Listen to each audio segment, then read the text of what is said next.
Have you ever felt alone at the moment when you needed support the most? Imagine being betrayed and abandoned by your closest friends when you're facing the greatest trial of your life. What would you do if those you trusted disappeared in your darkest hour? Could this solitude reveal something profound about courage, human weakness, and the true meaning of sacrifice? Prepare to dive into a story that explores the gulf between proclaimed loyalty and real actions. Discover how a night of fear and desertion exposed the deepest flaws and yet paved the way for redemption and hope. Are you ready to reflect on what happens when everyone leaves you behind? Jesus gathered with his 12 disciples in an upper room in Jerusalem to celebrate Passover. The atmosphere was charged with expectation and tension. Jesus knew that his hour was near and wanted to prepare his followers for what was to come. During the meal, he instituted the Lord's Supper, breaking bread and sharing wine, symbolizing his body and blood that would be offered in sacrifice. While they were eating, Jesus made a disturbing declaration. "Truly I tell you, one of you will betray me." The disciples were dismayed, each asking, "Surely not I, Lord?" Jesus confirmed it would be one of them but did not explicitly reveal who. This announcement created an atmosphere of uncertainty and fear among them, as they could not imagine that someone in the group would commit such an act. Jesus also spoke of his imminent departure and gave a new commandment to love one another as he had loved them. He encouraged them to stay united and faithful. Peter, filled with fervor, declared he would lay down his life for Jesus. However, Jesus predicted that Peter would deny him 3 times before the rooster crowed. This prophecy shocked Peter and the others, raising doubts about their own loyalty. The Last Supper was a moment of deep communion but also of warning. Jesus used this occasion to teach, encourage, and warn his disciples. He knew the trials they would face and sought to strengthen their faith. Yet, the celebration was overshadowed by the looming betrayal and the suffering that lay ahead. After singing a hymn, Jesus and the disciples went to the Mount of Olives. The night was dark, reflecting the growing tension. Jesus continued to share teachings, speaking about the Comforter who would come and the need to remain in him like branches in the vine. His final discourses were filled with hope but also warnings about persecution. The disciples, though confused, sensed the gravity of Jesus' words. There was a feeling that something significant was about to happen, but they didn't fully understand. Their confidence in Jesus was strong, but their own strengths would be tested in ways they did not anticipate. The Last Supper marked the beginning of events that would change their lives forever. The combination of celebration, teaching, and prophecy made the Last Supper an unforgettable moment. Jesus sought to prepare his disciples both spiritually and emotionally.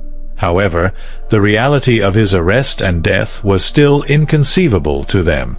The seeds of doubt and fear began to germinate in their hearts, preparing the ground for the events to follow. Arriving at the Garden of Gethsemane, Jesus asked the disciples to sit while he went to pray. He took Peter, James, and John with him and began to feel deep sorrow and anguish. He said to them, "My soul is overwhelmed with sorrow to the point of death. Stay here and keep watch with me." Jesus withdrew a little and fell to the ground in prayer, seeking strength to face what lay ahead. He prayed fervently, "My Father, if it is possible, may this cup be taken from me, yet not as I will, but as you will." His humanity was on full display, struggling with the weight of the sacrifice he would make. Returning to the disciples, he found them asleep. He asked Peter, "Couldn't you keep watch with me for 1 hour?" Jesus returned to pray, repeating his pleas to the Father. His anguish was so intense that his sweat became like drops of blood falling to the ground. The solitude he felt was profound, as even his closest friends could not stay awake to support him. The distance between him and the disciples seemed to grow with each moment. For the 3rd time, Jesus found the disciples asleep. Their eyes were heavy, and they didn't know what to say. Jesus understood their weakness and said, "Watch and pray so that you will not fall into temptation. The spirit is willing, but the flesh is weak." His concern was not only for himself but also for the faith and perseverance of his followers. The Garden of Gethsemane became the stage of an intense spiritual battle. Jesus fully submitted to the Father's will, preparing for the ultimate sacrifice. His willingness to obey contrasted with the disciples' inability to watch and pray. The gap between Jesus' commitment and the disciples' human weakness became evident. The experience in the garden revealed the depth of Jesus' love for humanity. Even as he faced imminent terror and pain, he chose to go forward out of love. The disciples, unaware of the magnitude of the moment, remained bound by their human limitations. This discrepancy set the stage for the abandonment that would soon occur. The night advanced, and the tranquility of the garden was about to be shattered. Jesus, strengthened by his communion with the Father, was ready to face what was to come. The disciples, on the other hand, were unprepared. Their failure to watch was a foreshadowing of their reaction to the events that would soon unfold. Suddenly, a crowd appeared, armed with swords and clubs, sent by the chief priests and elders of the people. Leading them was Judas Iscariot, one of the 12 disciples. Judas had arranged a signal with them. "The one I kiss is the man. Arrest him." Approaching Jesus, Judas said, "Greetings, Rabbi," and kissed him. Jesus replied, "Friend, do what you came for." His response reflected both sorrow and acceptance. Judas' betrayal marked the beginning of Christ's passion. The men stepped forward and seized Jesus.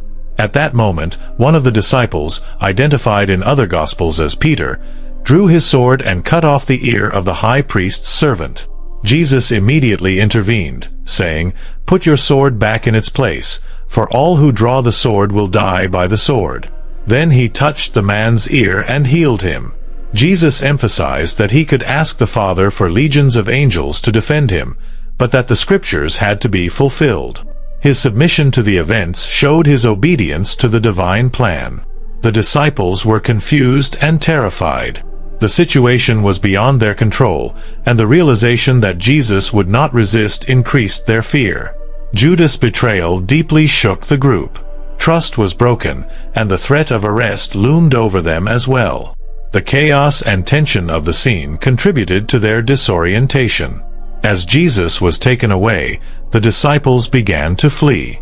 The courage they thought they had evaporated in the face of real danger. Their dreams of an earthly kingdom led by Jesus were crumbling.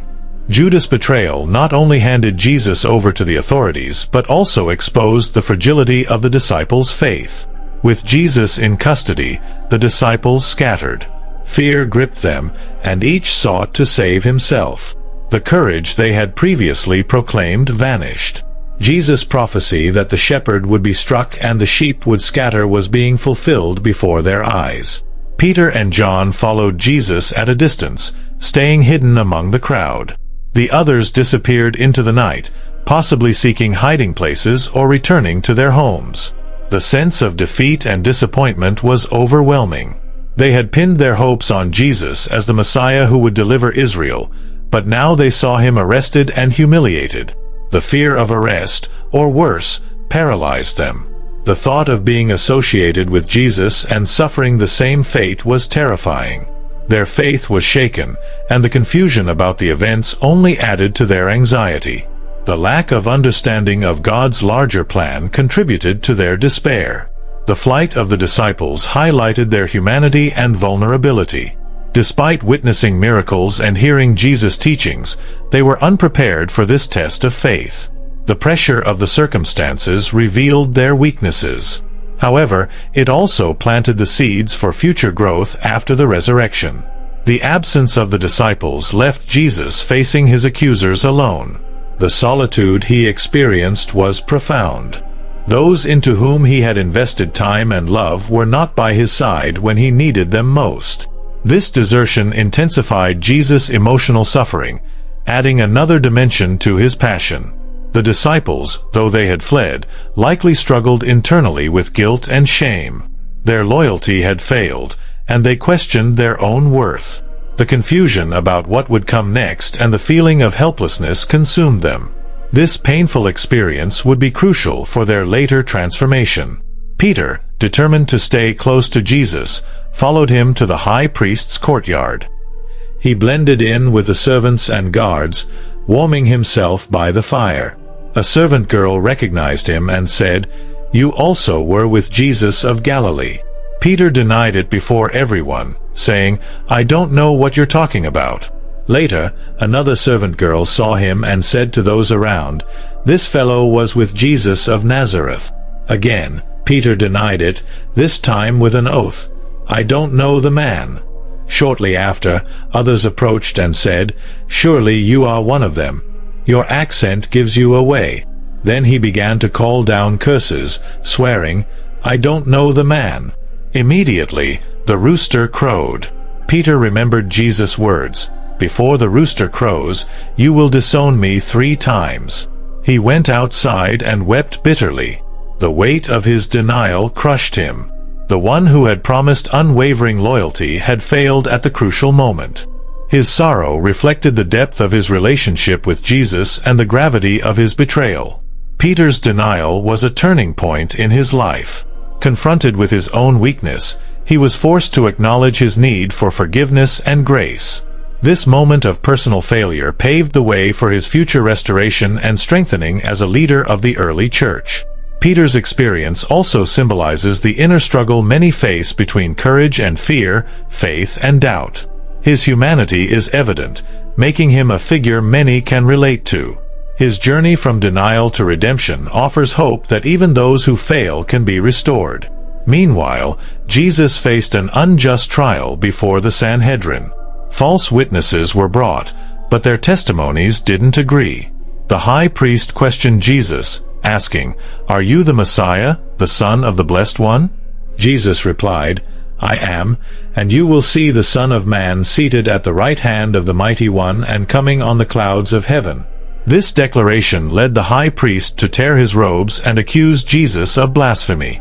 The council agreed to condemn him to death. Jesus was then mocked, spat upon, and beaten.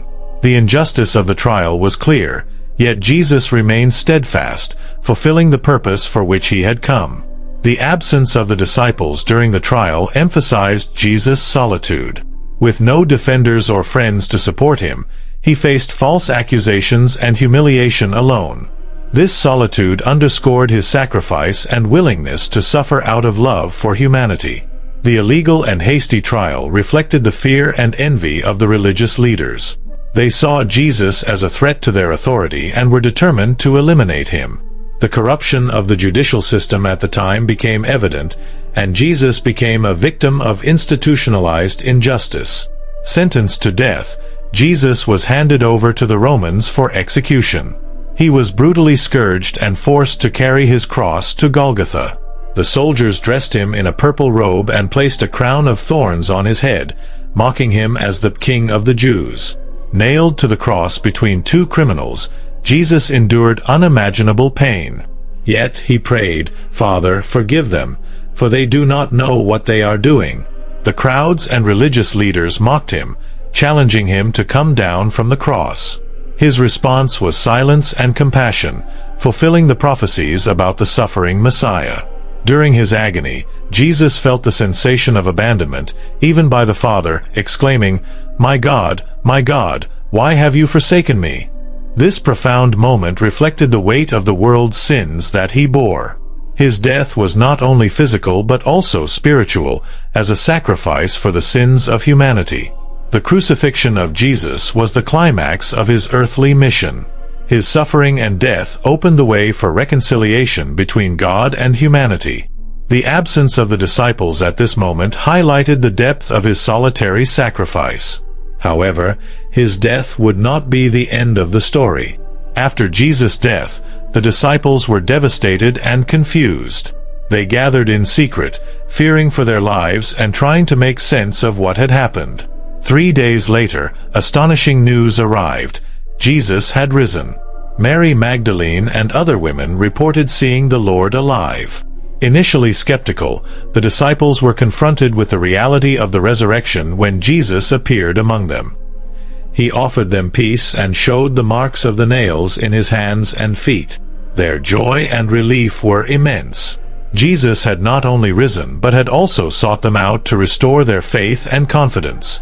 Jesus had a special encounter with Peter, reaffirming his love and entrusting him with the responsibility of caring for his flock. This restoration symbolized forgiveness and the renewal of his calling. The disciples were transformed from fearful men into courageous witnesses, ready to spread the gospel to the world. The experience of abandonment and failure became a point of learning and growth for the disciples. With the coming of the Holy Spirit at Pentecost, they were empowered to fulfill the mission Jesus had given them. Their lives were forever changed, and the impact of their ministry continues to this day. The story of the disciples' abandonment of Jesus culminates in redemption and hope. It shows that, despite human failings, God's love and grace are greater. The disciples' journey reflects the possibility of transformation and the power of forgiveness. The journey from abandonment to redemption challenges us to look within ourselves. Have you ever considered how your own weaknesses can be transformed into strength? What would you do if given a second chance to do the right thing? Now is the time to confront your fears, embrace forgiveness, and step toward the purpose destined for you. Don't let past failures define who you are. Just as the disciples were restored, you too can find renewal and courage to face the challenges ahead. The question is, are you willing to accept this opportunity and transform your life?